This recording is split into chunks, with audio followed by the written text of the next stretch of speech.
Lately, I've seen a lot of chatter about metas in MMORPGs, specifically in World of Warcraft Shadowlands that's coming up, and Final Fantasy XIV. We know what the term meta means, so I won't be your Google substitute and explain it for you in this video. But sit down, kids, and let Raziel calm your hearts and minds, and maybe, if you open your soul to me and declare me as your edgelord savior, you can get something out of this video. I am Raziel.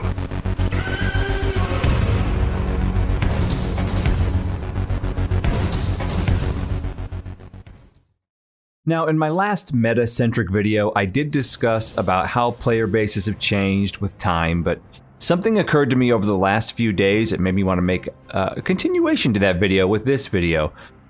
As I was debating the meta topic with fellow MMORPG players, specifically those in World of Warcraft. Now, players haven't changed as much as we may think, and as much as I initially thought that that was the core of the problem. Sure, we get older, we mature, unless you're me. We take on more responsibilities, life happens, and our timetables get more constrained with, families, kids, and all that stuff. Unless you're lucky like me and you're blessed by the grace and sweet release of divorce. But I don't think, as a whole, players have changed as much as the way game design has changed, and has become more focused on the perception of the accepted meta, as well as data mining and playing efficiently has played into the core design of games. It's safe to say now that in most MMORPGs, fast, fast, fast, go, go, go is the mantra repeated by most players these days. And in my honest opinion, the way the MMORPG has morphed in the last decade, I'm especially talking about WoW here, is into more of an action RPG style than an MMORPG. And it's true that in Shadowlands we're starting to see some of this ARPG type design get pulled back on, which I think is a great thing. But I'd argue that the main issue is the game is designed to cater to the type of player that pursues the meta relentlessly. Hidden and special things no longer exist in most MMOs. Real exploration in MMORPGs doesn't really exist anymore because of two things. How the game is not designed around that anymore, because exploration and finding hidden treasures and hidden things isn't really meta, and because of the second biggest thing, data mining. Now, data mining, in my opinion, is a real cock in the ass, but you can avoid data mining, and in the past, it wasn't even a thing. And to be real, it doesn't need to be a thing now. Final Fantasy XIV, for example, has prevented data mining since 2.0. More on this part of the issue a little bit later in the video.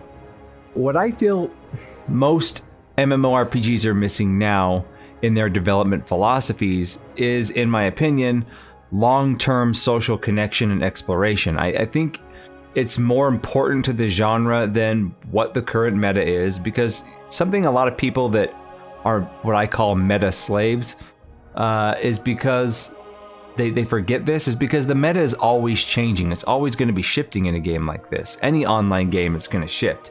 If you have the argument that you have to follow the meta because your guild or whatever the fuck else says you need to play something, then those aren't the type of people / guild you should probably want to be involved in.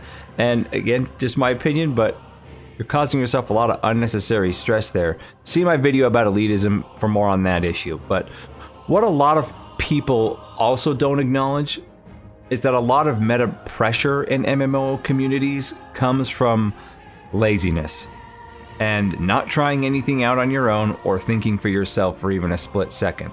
I mean, sure, mathematics can show you numbers-wise what is the perfect spec and what best output when played at the absolute best ability is possible. Like what's the best of the best if played optimally?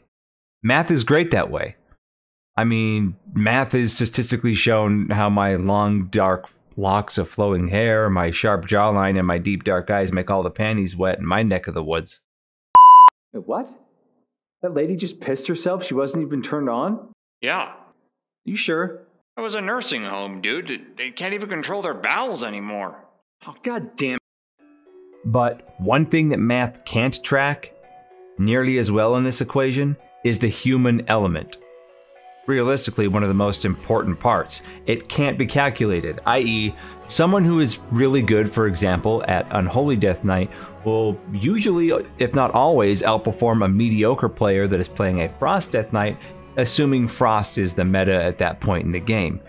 If you take an ability, for example, that is 2% better than another ability in the game, but the weaker ability you like much more or find more comfortable to use or suits your playstyle better just because the website told you, hey, it's 2% better, then you're a meta slave. You're known as what is a meta slave. If you keep playing a class that you don't enjoy because of the playstyle, movement, class fantasy, flavor, whatever, because it isn't mathematically the best or because your guild forces you on it, then you're a meta slave. Now, what I'm trying to tell a lot of you, and I'm trying to give you some tough love here, a lot of you sheep out there, is find things you enjoy within the game. And while I think it's fine to look on the internet to see how you can be the best you possibly can at what you actually like, I strongly discourage going on YouTube and to Twitch streams and asking people what's the best. The better questions to be asking are details about classes or things in the game you're interested in, so you can be better at the things you like. By details, I mean what class do you feel you would enjoy after you describe what you like and don't like about certain play styles. What is your play style? For example, if you come in my Twitch stream and you say, what's best? I'm going to give you a smart-ass answer. But if you come in and say, hey, I've been thinking about playing WoW or Final Fantasy XIV, and I really enjoy a ranged class. What class do you think I might like to play or give a try? That's a better question. And then I might proceed, what do you want to accomplish in the game? Now, while what I just mentioned is very much focused around you as the player and what you can do to avoid being a slave to the meta, I'm not giving developers a free pass here. As I said earlier, Final Fantasy XIV proves that new patches and expansions can be protected from data mining, and NDAs on closed betas and alphas can really help keep things on the down low, right? When MMOs don't protect this information, which back in the past, that information was impossible to get back in the early days of MMOs, they are designing around the assumptions that the info is already out there, so why the fuck bother? Just design the game around what you know the meta is going to be, patch by patch. I think this method of design does more harm than good. I mean, just look at the controversial shit show surrounding, elements of Shadowlands right now from the top 1% of players, and people arguing and bitching about covenants and trees and all that stuff from, these players in the beta saying doom and gloom. At the end of the day, like I said in my podcast discussing the meta a few months back, that randomization and surprise and the withholding of information by the developer can not only cause more diversity and talent selection and what the meta even shapes out to be, and in my opinion, in many situations, certain things you can do can kill metas altogether, but it also ends up giving diversity to dungeons, raids, PvP, bosses. This also helps the repetitive nature of raids and PvE content in general. For example, one of the things we said in my meta podcast was a good way to solve the meta was just to give boss enemies, for example, things that change, much in the same way that Mythic Plus affixes change, except for Mythic Plus, as you know the rotation weeks, if not months in advance, have bosses adapt to what the players do to change their resistances, what attacks they use depending on the week, but you can't know before you go in and actually face him. And then you can, get your ass kicked and then switch up your talents and abilities to counter what he is that week, what abilities and elements he's using. Just for a quick example of how you could shake up the meta to where not just one class is the best for an entire patch period. Now, the whole point I've been trying to get to with this, guys, is don't be a sheep. Don't be a meta slave. Obviously, if something you enjoy playing is like dramatically worse than every other class spec in the entire game, but you still really enjoy it, I say play it anyway, because if it's that big of a difference, it's gonna get patched, it's gonna get fixed. So just play what you like. don't worry about what's the absolute best, because the only people that really have to focus on that, and even that's debatable if they have to focus on it, is the top 1% first week Mythic Raiders. Most people don't have to worry about that. Don't be a slave to the meta. Play around, figure out things that work for yourself. You know, you get a legendary in Shadowlands. Oh, this will work really well with maybe this talent combination. I'm just giving you some examples.